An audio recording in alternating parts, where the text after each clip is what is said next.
Minasyaitonirrajim. Bismillahirrahmanirrahim.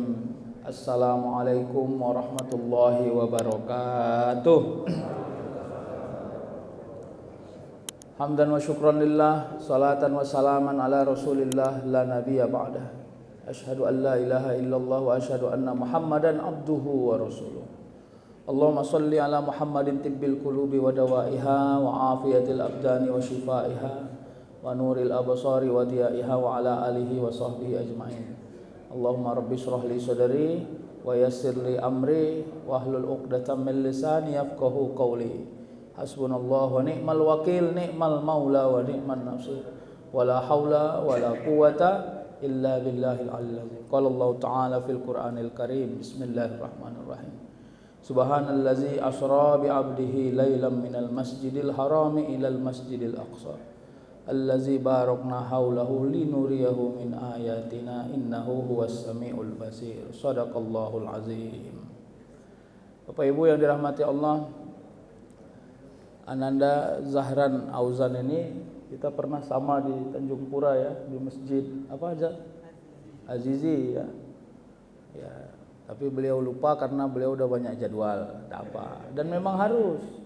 Anehnya kita nih ya, ada putra dari Sumatera Utara tak mau dipakai ya kan, jauh-jauh pakai dari Nusa Tenggara Barat datang kemari. Jadi kadang-kadang kita suka mengartiskan orang lain, tak tertarik mengartiskan orang yang berpotensi di dalam, karena memang fitrahnya itu ya, sulit kita menjadikan orang yang hafal pada Al-Quran sebagai orang yang celebrate apa namanya, menunjukkan kemampuannya. Karena kalau udah sampai kepada itu langsung kita beri cemooh, itu kan cari duit saja itu, cari duit saja. Itu yang salah di kita. Kalau orang ngaji masa nggak boleh cari duit? Rupanya dia nggak butuh duit. Kayak gitulah, sama kayak Ustadz dibilang tuh, Ustadz ini ceramah kan cari duit aja nih. Kalau Ustadz ceramah dikasih duit apa masalah rupanya? Kalau you buat keyboard sawer-sawer, ya kan, per detik sawernya, macam berpahala kali. Tapi kalau mau ngasih duit sama Ustadz sama Qori, macam terhina kali. Ini Ustadz ndak ikhlas ini, ya dikasih duit ndak ikhlas ini begini ini. Ini Qari ndak ikhlas, apa? Kau yang ndak ikhlas bilang aja. Maaf ya, Ustadz dan Qori kita muliakan, apalagi dia hafiz menghafal Al-Quran. Ada orang disekolahkan mamanya ke pesantren, bukan karena sur kali mamanya supaya jadi orang hebat, tapi karena bandel kali di rumah. Ini bandel kali di rumah, sekolahkan pesantren. Tapi kadang-kadang yang begitu jadi, Pak. Lalu ada orang yang bersengaja disekolahkan ke pesantren, berhajat panjang kepada ilmu, tak dapat ilmunya. Ya kan, asik cabut kerjaan. Sebulan 3 kali bapaknya datang ke sekolah, SP apa namanya? Surat. Nah kadang-kadang begitu bumi ini, sama seperti orang tua Auzan kalau ditanya, tidak nyangka-nyangkanya beliau. Tapi mungkin ada keikhlasan, doa, keazaman, ketawakalan yang hadir pada dirinya sebagai orang awam. Lalu atas izin Allah, Allah yang menaikkan derajat. Menaikkan derajat bukan hanya tentang urusan dunia, tapi justru menaikkan derajat dengan menghafal Al-Quran. Dan ini tidak simbol yang sederhana. Boleh orang tidak menghormatinya, boleh orang tidak menyukainya, tapi makhluk langit itu mengidolakannya. Karena dia adalah menjaga ayatullah, kalamullah, yang dengan nafas, detik demi detik, penghafalan Qur'annya menjadi nilai untuk masa depan kehidupan umat Islam sampai hari akhir nanti. Kita doakan Ananda Zahran Auzan ini menjadi orang yang mulia, diberikan kekuatan dan keberkahan oleh Allah dunia dan akhirat. Bapak Ibu yang dirahmati Allah, kita bicara tentang Isra wal Mi'raj. Sebenarnya ada nilai tersendiri tentang Isra wal Mi'raj itu. Ketika Allah memulai atau membuka ayat ini dengan Subhanallazi. Subhana itu terminologinya pujian. Siapa orang yang memuji? Orang yang sudah sepakat bahwa yang dipuji itu ada sesuatu yang hebat. Maka begitu Allah menyebut Subhanallazi, semua yang mendengar kisah daripada Isra wal Mi'raj harus sepakat itu kejadian luar biasa. Jadi kausalitasnya jangan ditanya. Karena kalau kita bertanya tentang kausalitasnya berarti kita sedang tidak yakin atau memiliki keraguan. Paham nggak kausalitasnya? Jam berapa berangkatnya? Berapa jam? Kenapa bisa segitu cepat? Apa yang dilihat? Pertanyaan yang sifatnya sangat epistemologik. Ya, kalau epistemologik itu dalam kerangka filsafat tuh how dia. Kayak mana? Kayak mana itu bagi Allah nggak ada urusannya. Jadi kalau kita bicara tentang apa prinsip utama yang diberi pada Isra wal Mi'raj adalah perkembangan teknologi. Orang belum tahu ada bus, mobil, Allah sudah sediakan buraq namanya. Naik ke atas dengan kualitas yang sangat tinggi, kecepatan yang sangat dahsyat. Kalau kita bicara secara jasmani, walaupun banyak perdebatan ulama tentang keberangkatan Rasulullah itu apakah jasmani atau rohani, tapi ittifaq ulama yang mayoriti mengatakan keberangkatan yang jasmani. Karena itu mungkin bagi Allah. Kenapa mungkin bagi Allah? Karena kausalitasnya nggak ada itu Ustaz. Iya, karena Allah nggak butuh kausalitas. Itu yang harus dipahami, Pak. Jadi ada orang hina, tapi kalau Allah mau bisa mulia. Tulizul laila fin nahari wa tulizun naharu fil lail wa tuhrizul hayya minal maiti wa tuhrizul maita minal hayyi wa tarzuqu man tasya'u bighairi hisab. Jadi Allah yang kasih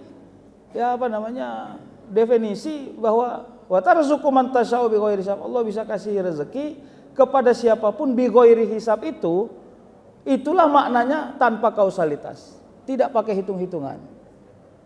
Nah, sampai di sini duduk dulu perkara ini. Bahwa ternyata yang mau diambil dari Isra wal Mi'raj ini apanya? Nanti kan jelaslah bahwa Isra wal Mi'raj adalah perintah salat. Oke ya, itu mungkin cara kita membacanya.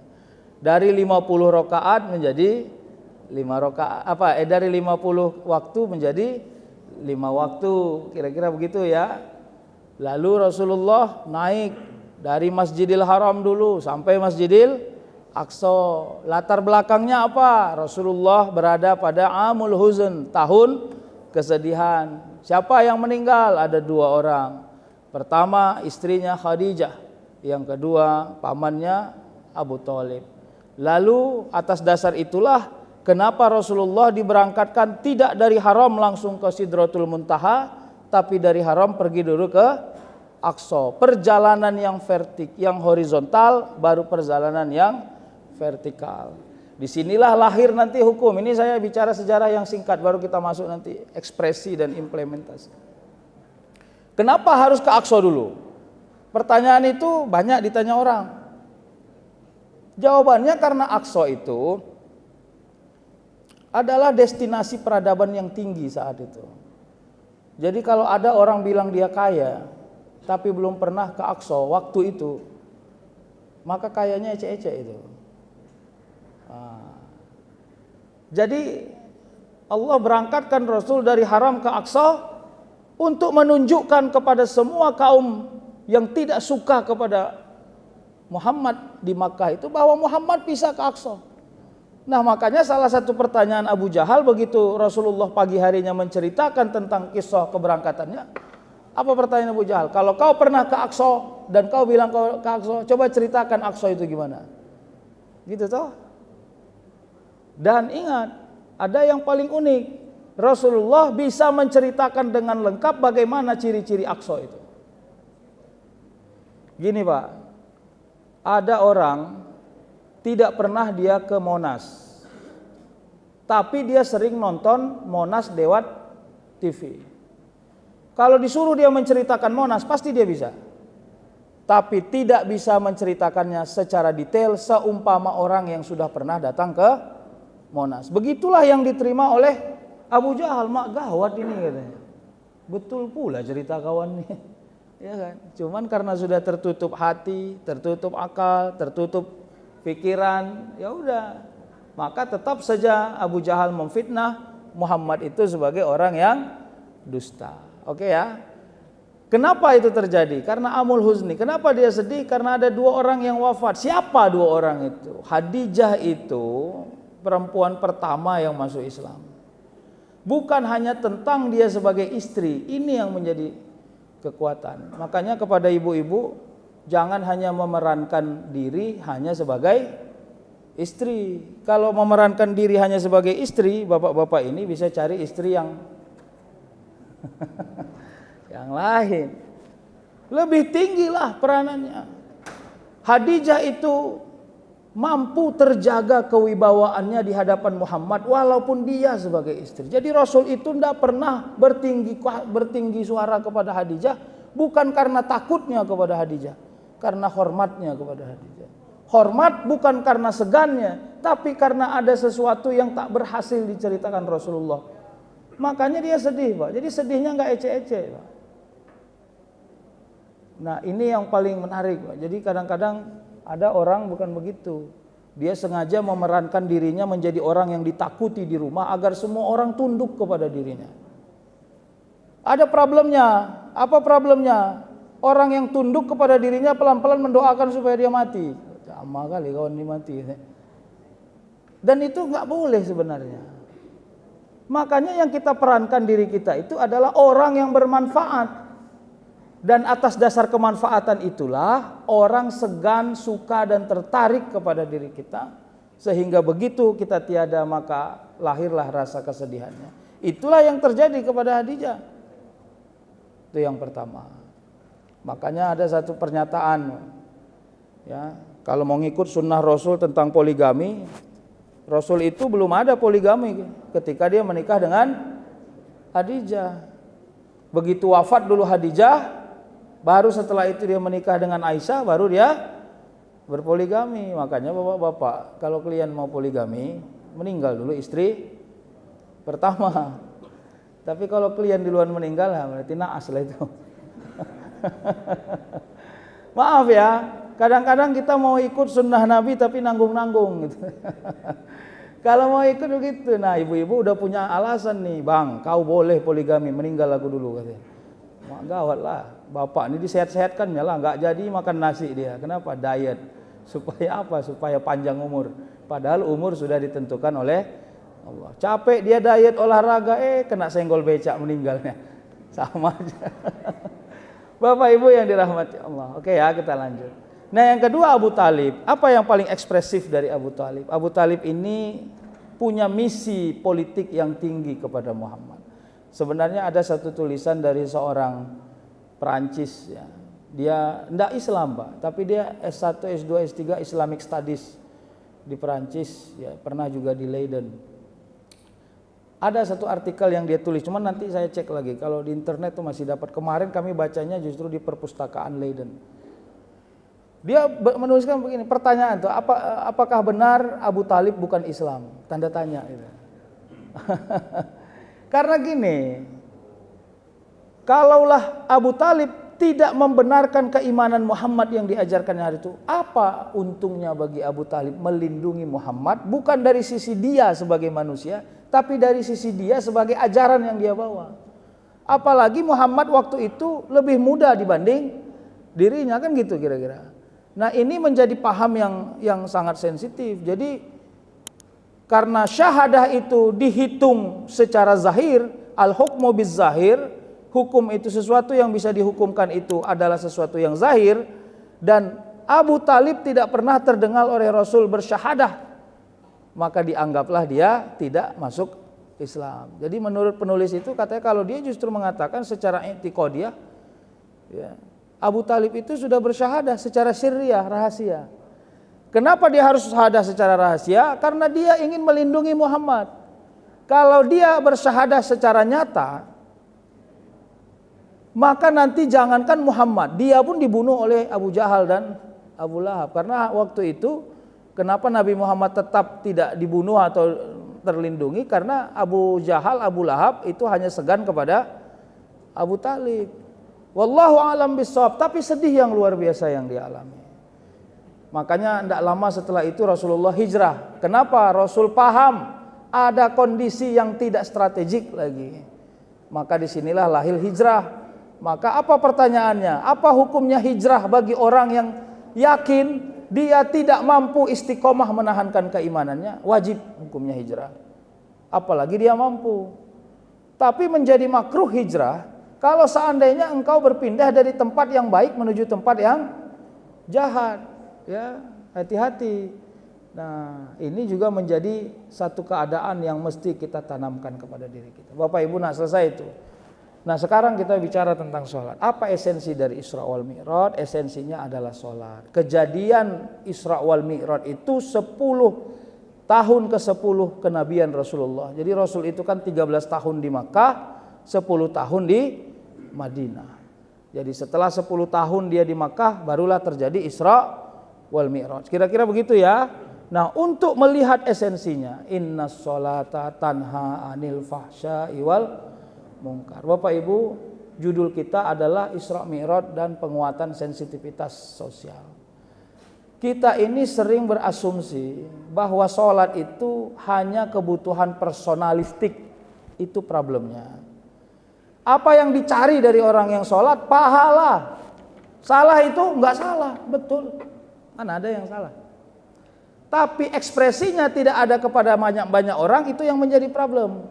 Disinilah terjadi nanti yang penting aku sholat, padahal dia jahat. Yang penting aku sholat, padahal dia zalim. Yang penting aku sholat, padahal masih banyak khianat. Padahal sholat itu harus menjadi kata kunci untuk memperbaiki tabiat manusia. Bukan sholatnya yang memperbaiki, tapi kemampuan menjadikan sholat sebagai cara menguatkan sensitivitas dalam kehidupan sosial. Kira-kira kalimatnya begini, masa aku udah sholat tapi masih begini? Masa aku sudah sholat tapi masih begini? Begitu. Jadi jangan kalimat terbalik yang dimunculkan. Yang penting aku udah sholat Ustadz. Ini kan dosanya kecilnya nih. Dosanya kecil. Ini kalimat gini yang sering muncul, Pak. Kenapa kita merasa beteng? Tahu beteng? Pak beteng-betengon, tahu? Sok kuat.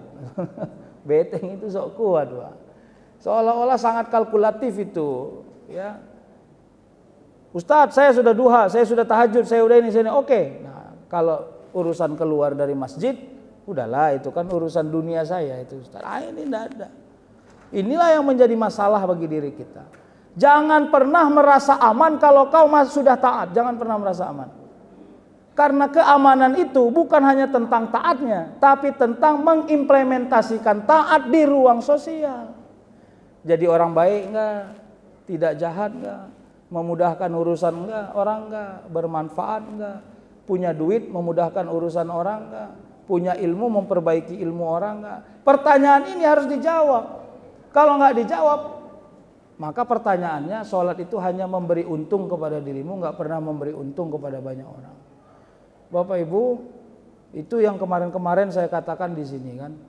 Orang sholat itu boleh marah, tapi tidak mencaci. Ini yang paling sulit, awak marah sambil mencaci. Udah setengah jam marah, tinggal caciannya aja, marahnya udah nggak ada. Udah jelek orangnya itu, pendek. Aku jujur aja ya, nengoknya itu, padahal tadi masalahnya hanya karena terlambat datang. Kenapa? Karena kita ini terlalu tinggi nafsu yang bergejolak sehingga kita ingin menzalimi orang. Sama tuh kayak doa mendoakan orang. Datang dia pergi ke rumah sakit, kunjungi orang sakit. Kalau ngunjungi orang sehat, masa di rumah sakit? Ini orang sakit. Sampai di rumah sakit dia bilang, "Bu, kami doakan ibu sehat ya." Iya, walaupun penyakit kayak ibu ini payah sembuhnya ini, Bu. Tapi gitu pun, Bu, sehat ya, Bu. Harus semangat. Ibu umurnya berapa? 79. Aduh berat itu Bu sebenarnya Bu. Saudara saya ada penyakitnya kayak ibu, 78 meninggal juga Bu. Ini kalau setengah jam kau begitu mati nih orang di rumah sakit itu.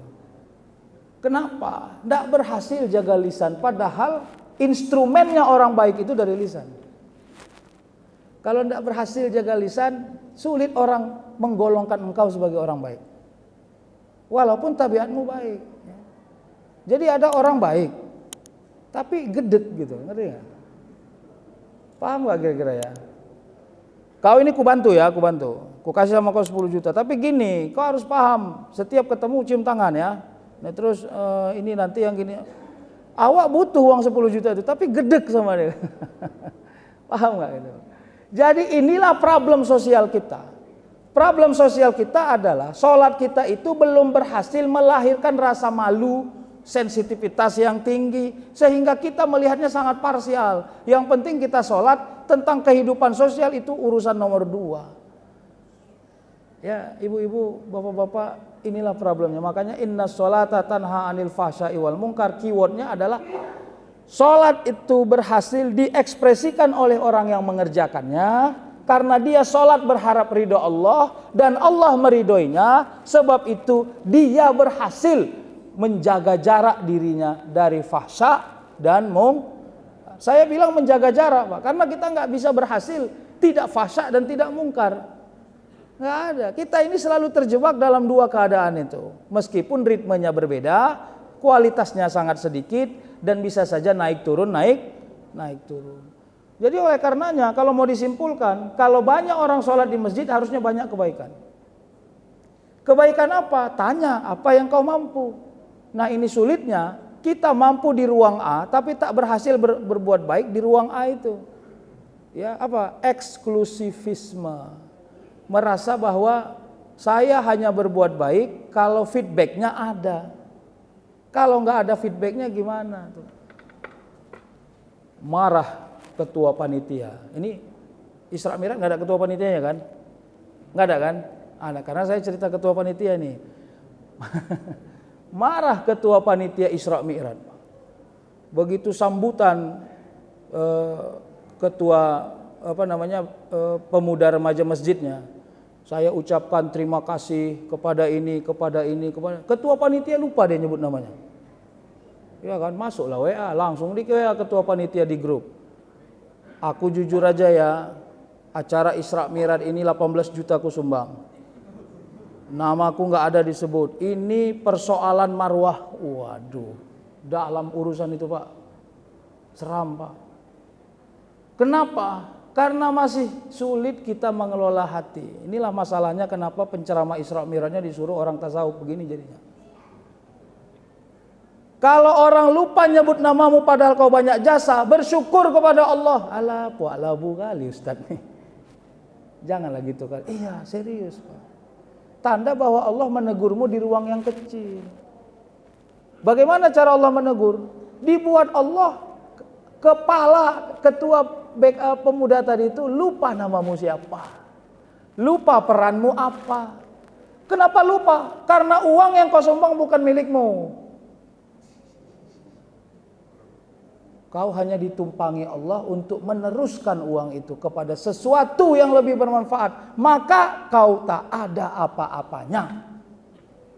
Kalau nggak ada apa-apanya ngapain mau disebut? Apalagi dosamu banyak. Nanti disebut orang namamu, terima kasih kepada Pak ini. Orang teringat, Bapak ini, Bapak ini. Makin banyak dosamu. Bagus nggak disebut supaya orang lupa. Nah saat itu kemampuan mengelola diri. Maka kalau ini terjadi Pak, tidak ada orang yang marah kepada banyak keadaan meskipun dia banyak memberi manfaat. Tahu nggak kenapa bumi ini oleng? Karena orang yang banyak manfaat berharap pujian.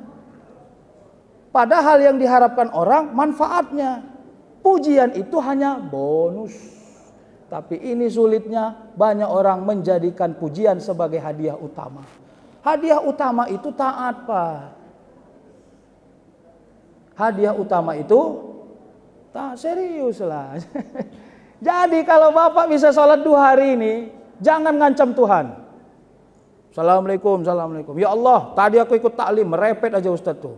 Udah selesai. Sekarang aku sudah sholat duha. Ini tolong nih Allah dicatat ini. Ini jangan sampai kok nggak kabulkan doaku nih. Ya kalau nggak, udahlah besok nggak usah sholat duha lagi lah aku. Macam betul aja. Nggak sholat duha pun kau tetap Allahnya, Tuhannya. Maaf ya, saya harus kasar ngomongnya. Karena kita merasa sudah sangat berkontribusi kalau kita taat. Taatmu itu tanggung jawabmu. Itulah yang membuat engkau menguatkan sensitivitas untuk memperbaiki hidupmu di ruang sosial. Namanya tahu diri. Sama kayak orang sedekah. Kenapa engkau sedekah? Karena saya punya duit. Siapa yang kau kasih? Kepada orang yang membutuhkan. Bagus. Yang kedua, kenapa kau sedekah? Kasihan kali aku nengok dia Ustadz. Udahlah jelek wajahnya, jelek pula perangainya. Jadi saya kasih. Bagus. Kenapa kau sedekah? Karena saya melihat orang yang saya ingin beri ini, walaupun tak ada hartanya, tapi tetap berbaik sangka dia kepada rezeki Allah. Buktinya dia terus berikhtiar mencari harta. Padahal saya dikasih banyak harta, tapi sering bersangka jelek kepada rezeki Allah. Berarti saya lebih hina dibanding dia. Kalau gitu saya harus memuliakan orang-orang yang terus bersangka baik kepada Allah Subhanahu wa taala. Jadi terminologi sedekah adalah terminologi rendah, Pak, bukan terminologi tinggi. Makanya orang sana, cium tangan coba sedikit. Ah ya. Itu cepek itu tadi ya. Enggak usah lah. Duit yang kau sedekahkan itu bukan punyamu itu. Udah gitu aja. Bisa nggak kayak gitu cara memahaminya supaya sensitivitas sosial kita naik, Pak. Kita sekarang butuh orang yang berbuat baik, bukan pandai berbicara baik kayak saya ini. Saya ini banyak cakap. Iya. Jadi begitu sampai di ruang sosial kita berkompetisi, Pak. Begitu saya keluar dari masjid, saya akan ditanya, "Hei orang yang banyak cakap, sedekahmu berapa? Kau jangan banyak cakap kau. Wahai orang yang banyak cakap, berapa berbuat baikmu?" Jadi kita ini sekarang sedang berkompetisi. Di sini bisalah saya gurunya. Begitu keluar dari masjid, ayo, siapa engkau yang bisa lebih berbuat baik? Dan sholat itu ekspresinya di sana. Jadi ingat, sholat itu tidak eksklusif, Pak. Ketika Rasul menjemput itu naik ke Sidratul Muntaha, lalu sampai ada dalam sirah itu disebut tawar menawar dari 50 sampai 5. Tahu nggak maksud dan bobotnya apa? Bobotnya adalah untuk memastikan bahwa semua umat Muhammad tidak ada yang ingkar kepada sholat. Karena ingkar kepada sholat berarti ingkar kepada realitas sosial. Apa realitas sosialnya? Yaitu tadi, tanha anil fahsyai wal munkar. Itu realitas sosialnya. Ya. Jadi Bapak Ibu, ini bertetangga juga ada problem, bernegara juga ada problem, di kantor juga ada problem. Sekarang hati-hati, kejahatan yang paling tinggi itu bukan kejahatan publik, tapi kejahatan privat yang merusak akses publik. Apa itu maksudnya? Yang jahat awak, yang niru banyak. Paham gak, Pak? Yang jahat awak, yang niru banyak. Ya kan? Makanya hati-hati, teladan itu ada dua. Teladan jadi orang baik, teladan jadi orang jahat. Ah, ustadz itu pun mencurinya, aku tengok, katanya. Udah. Ya kan? Akhirnya 10 orang ikuti saya mencuri. Kira-kira begitu. Nah, makanya disinilah yang menjadi PR kita bersama. Salah satu kritik saya kepada media adalah kalau kejahatan-kejahatan publik harusnya nggak perlu diekspos terlalu detail, karena bisa jadi inspirasi bagi orang. Iya kan? Telah terjadi pembegalan dengan cara yang unik. Dia pertama bertanya kepada orang yang mau dibegal. Setelah itu baru akhirnya orang terinspirasi toh. Ah, iya. Jadi kadang-kadang kata kunci ini yang menjadi sulit bagi diri kita. Sampai jam berapanya kita nih? Udah habis. Nasi udah ada belum? Bapak Ibu yang dirahmati Allah Subhanahu wa taala. Apalagi penguatannya ya, penguatannya sama kayak sholat. Saya tadi malam juga Isra wal Mi'raj. Saya katakan gini, subuh itu identitas dasar orang yang beriman. Waktunya pendek, tempatnya sangat singkat dan sangat mulia kehadirannya. Begitu orang mampu menjaga subuh, maka dia sedang berakad kepada Allah bahwa dia orang yang selalu dikendalikan oleh Allah dalam 24 jam yang akan dia kelola pada satu hari itu. Makanya tolong jangan tinggalkan sholat subuh. Ini anak-anak muda sekarang malam hidup, pagi mati dia, Pak. Kalau awak WA jam 1 pagi, cepat kali balasnya. Awak WA jam 7, nggak balas Pak, sampai jam 2 baru terbalas. Ini uniknya anak zaman sekarang ini, ya kan? Subuh itu tanda bahwa kita menguatkan identitas. Saya dulu waktu jadi wakil dekan bidang kemahasiswaan, itu oyong semua tuh dema-dema saya buat. Kenapa? Saya buat rapat jam 7 pagi. Nggak bisa, Bang, nggak bisa kita undur jam 9 malam. Saya absen, nggak datang jam 7 kita lihat. Oyong semua Pak. Begitu duduk saya tanya, kok udah sholat subuh, udah sholat subuh, udah sholat subuh. Karena bagi saya itu penting. Sama kayak ketika saya menguji sidang mau sampai S1 sampai S3. Pertanyaan saya nggak pernah saya lupakan. Anda orang yang meninggalkan sholat atau tidak? Bagi saya itu tanggung jawabnya sangat tinggi. Pintar kali pun kau tapi kau nggak taat, kau akan berkontribusi merusak bangsa ini. Kenapa? Karena kau nggak takut sama Allah. Apa buktinya nggak takut sama Allah? Sholat aja nggak kau kerjakan. Gimana kau mau takut sama Allah? Sederhana Pak logikanya. Jadi kita ini terlalu banyak nanya teori dalam sidang. Nanya dia taat nggak, kita lupa. Padahal itu background yang paling utama kenapa dia harus mampu memperbaiki bangsa. Kadang-kadang orang kecil yang mampu berkontribusi memperbaiki bangsa. Jadi begitu ditanya kenapa begini, jangan Pak itu berdosa, jangan Pak. Orang pintar nggak pandai cerita dosa. Orang pintar pandainya cerita helah. Tapi kan gini Ustadz. Nah ini kalau udah tapi kan Pak, berarti itu ada pembenaran itu. Jadi kan gini Ustadz, saya kan gini nih. Tapi kan Ustadz, udahlah berarti dia mau kita benarkan tapi kan tadi. Ya udah bantilah situ kalau gitu. Bapak Ibu, yang kedua zuhur. Zuhur itu apa ekspresi? Sebenarnya antara subuh dan zuhur ada duha, tapi duha itu sunnah. Zuhur itu ekspresinya orang yang ketika dia tetap mengerjakan semua ikhtiar keduniaannya, dia ingat ada tempat untuk mengendalikan emosi, mengendalikan syahwat, mengendalikan hajat yang berlebih-lebih. Begitu dia mengangkat takbir di zuhur, tahu dia, ya Allah, hari ini the best sekali presentasiku di hadapan calon pemberi modal. Tapi kalau enggak engkau yang memberi ruang itu, engkau buat tenang yang mendengar, engkau buat fresh yang menyampaikan, maka ini akan sulit dikendalikan. Maka zuhur itu menurunkan ritme, ya, balik lagi ke suasana normal. Asar itu tipenya orang yang berhasil memastikan bahwa akhir ya dari tempat dia berusaha itu datang kembali kepada Allah. Kalau dalam terminologi keislaman, asar itu tempat di mana para malaikat merekap semua amal manusia satu hari itu. Ya, makanya ada satu hadis yang menyebut man taraka sholatal asri habito amaluhu. Siapa yang sengaja meninggalkan sholat asar tanpa uzur maksudnya ya, habito amaluhu, maka terputus amalnya satu hari itu. Sampai begitu Pak. Jadi menjadikan akhir kehidupan yang baik. Maghrib itu waktunya singkat. Karena maghrib itu dalam terminologi Islam dia hari baru. Di hari baru jangan sampai tinggal. Tapi ingat Pak, penelitian tahun 98 atau 99 ada mahasiswa dari Usuluddin. Ternyata bagi orang awam yang paling sering tidak ditinggalkan sholat justru maghrib. Maghrib itu payah orang tinggal sholat. Nah uniknya ada orang yang menyangka kalau sudah sholat maghrib maka yang lain aman. Ini problemnya Pak. Dan itu hasil riset juga itu Pak. Jadi ada orang tua, dia hanya serius dan fokus menasihati anaknya sholat maghrib. Tapi sholat isya enggak gitu. Udah sholat maghrib, belum, cepat sholat maghrib habis waktu. Isya udah enggak diingatkan lagi. Unik itu Pak. Dan itu enggak tahu kenapa alasannya. Nah yang terakhir adalah isya. Isya itu tempat di mana manusia kembali kepada Allah ketika dia kembali dalam tidur. Jadi tidur itu matinya orang sementara. Kenapa dia mati? Karena dia stagnan. Kenapa stagnan? Karena dia berpisah dari akal sehatnya, berpisah dari kekuatan jasmaninya, sehingga dia bisa mengakhirkan hidup dengan husnul khotimah. Maka setiap hari harus husnul khotimah. Di mana letaknya? Jangan tinggalkan sholat isya. Nah, Bapak Ibu, kita konklusikan ini. Bagaimana menjaga sensitivitas sosial?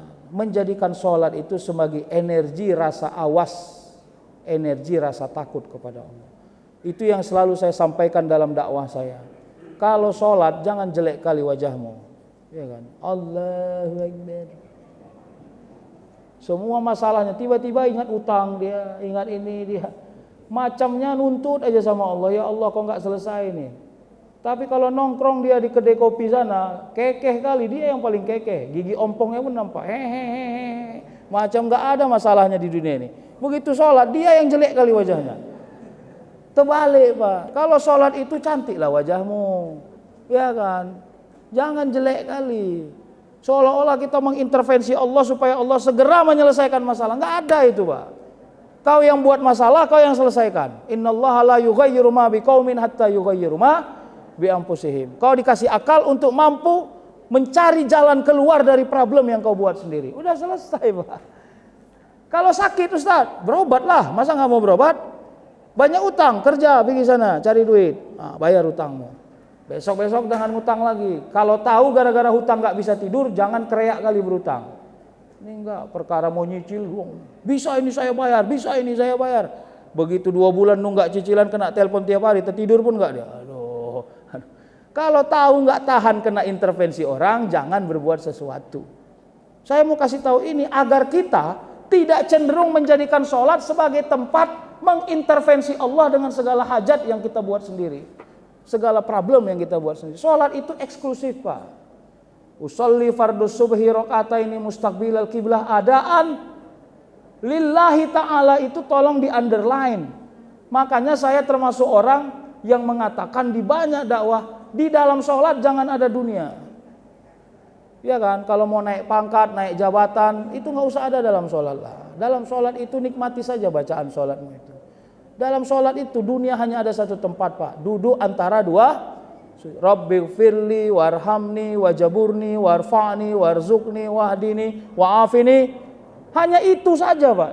Di tempat lain nggak ada. Silahkan cek bacaan semua sholat dari mulai takbir sampai salam. Kenapa ada dalam duduk antara dua sujud? Karena dunia itu persinggahan. Sujud pertama tanda engkau taat, sujud kedua husnul khotimah. Kalau nggak berhasil sempurna di sujud pertama, sempurnakanlah di sujud kedua. Banyak. Kemarin tuh ada lagi pertanyaan yang unik Pak. Udahlah habis ini habislah ya.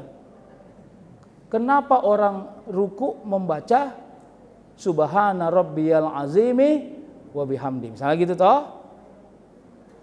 Saya katakan, coba lihat itu. Ruku itu dari berdiri kita separuh gitu Pak. Gini toh. Apa filosofi sufistiknya? Manusia itu boleh berdiri, tapi tidak tegak. Karena tegak itu simbol kesombongan. Ini berdiri Pak. Kalau begini dia berdiri tapi tidak tegak. Artinya apa? Begitu dia membaca Subhana rabbiyal azim, maka yang azim itu hanya milik Allah. Orang yang berulang-ulang ruku tidak boleh ada keakuan yang dominan dalam dirinya. Itu kalau versi tauhidnya. Aku ini, wah itu. Aku ini, nah itu problem tuh. Aku ini itu. Banyak orang memuji kita untuk jalan menjatuhkan kita pada ruang kesombongan. Ingat, makanya jangan pernah mengharap pujian. Anggap saja pujian itu bonus. Udah hanya itu. Kalau engkau datang ke masjid terlambat, jangan paksa dirimu berada di shaf pertama. Tahu diri sajalah. Ambil shaf terakhir. Kalau ada orang lupa menyebut namamu dan memuji dirimu, bersangka baiklah kepada Allah. Karena yang membuat lisan itu ngomong itu juga orang itu. Sama itu Pak kayak haji Pak. Bapak-bapak kan sudah rata-rata haji toh. Ada orang yang nitipkan nama untuk doa Pak. Sampai 8 kali nama dia awak tulis. Di kertas awak tulis, di ini awak tulis. Sampai di depan Ka'bah teringat pun awak enggak mendoakan dia. Tapi ada orang yang enggak pernah nitip doa. Lupa awak. Kawan awak dulu di kampung SD. Ya ingusnya naik turun dulu. Begitu sampai di depan Ka'bah teringat awak wajahnya. Awak doakan. Begitu pulang awak bilang, ih kok ingat aku sama kau ya. Begitulah cara Allah merusak kausalitas manusia. Jadi manusia jangan anggar kali kepada kausalitas. Kausalitas itu energinya hanya ikhtiar. Di atas ikhtiar, serahkan semua kepada Allah. Itulah alasan kita bersangka baik dalam hidup ini. Tarsongoni majolo. Ya. Mudah-mudahan manfaat Bapak Ibu. Terima kasih karena lontong sudah dihidang dan sudah ada yang makan, saya lihat itu. Nah, jangan sampai kita ketinggalan makan Pak ya. Kita akhiri doa ya. Nauzubillahi minasyaitonirrajim. Bismillahirrahmanirrahim. Alhamdulillahirabbil alamin wassalatu wassalamu ala asyrafil anbiya'i wal mursalin wa ala alihi wa sahbihi ajmain. Rabbana zalamna anfusana wa illam taghfir lana wa tarhamna lanakunanna minal khasirin.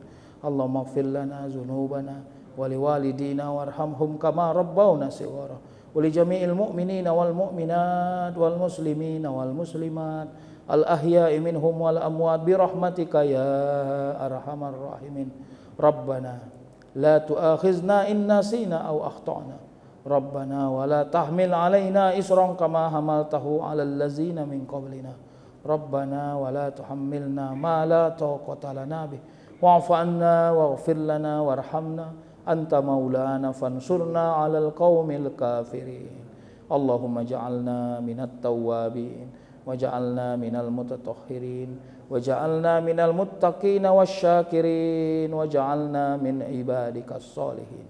Allahumma barik lana fi Rajab wa Sya'ban wa ballighna Ramadan ya arhamar rahimin. Rabbana taqabbal minna innaka antas samiul alim wa tub alaina innaka antat tawwabur rahim. Rabbana atina fid dunya hasanah wa fil akhirati hasanatan wa qina azabannar. Subhana rabbika rabbil izzati amma yasifun wa salamun alal mursalin walhamdulillahi rabbil alamin. Taqabbalallahu minkum.